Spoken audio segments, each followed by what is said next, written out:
5 kru kapal bendera Malaysia tantang prajurit TNI duel berenang di laut sempat putuskan jaring. Sebuah peristiwa menegangkan terjadi di perbatasan Laut Kepulauan Indonesia-Malaysia, perairan utara Tanjung Balai Asahan. Sebuah kapal berbendera Malaysia terlibat kejar-kejaran dengan kapal perang TNI Angkatan Laut KRI Sultan Taha Syaifuddin 376.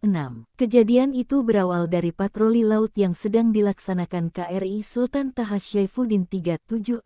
Saat itu, kapal perang jenis korvet yang berada di bawah kendali operasi gugus keamanan laut Koarmadai mendeteksi keberadaan kapal asing yang menerobos masuk ke wilayah laut kedaulatan RI. Berdasarkan siaran resmi Koarmadai Kamis tanggal 6 Maret tahun 2025, melihat ulah kapal asing itu, KRI Sultan Taha Syaifuddin 376 langsung bertindak dan mendekati kapal itu. Tapi apa yang terjadi? Kapal itu melarikan diri setelah kru kapal memutus tali jaring. Dan kapal itu kabur dengan kecepatan 9,5 knot. Kapal perang TNI tak mau tinggal diam, pengejaran pun dilakukan. Bahkan beberapa kali prajurit TNI terpaksa melepaskan tembakan peringatan. Rupanya kapal yang teridentifikasi dengan identitas SLFA 4498 itu tak mengindahkan peringatan. Malahan melakukan manuver berbahaya dan menabrak KRI Sultan Taha Syaifuddin 376.